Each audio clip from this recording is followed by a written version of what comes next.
Virat news కి స్వాగతం. రంగారెడ్డి జిల్లా రాజేంద్రనగర్ ఔటర్ రింగ్ రోడ్డుపై ప్రైవేటు ట్రావెల్స్ బస్సుకు తప్పిన పెను ప్రమాదం.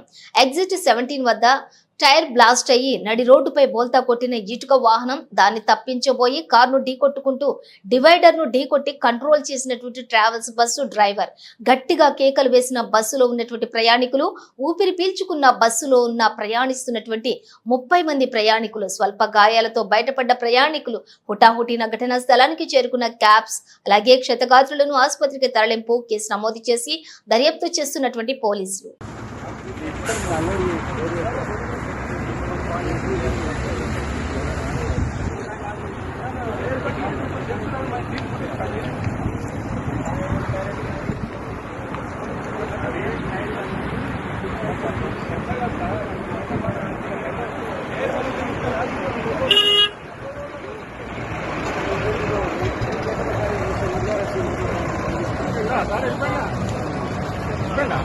చూడండి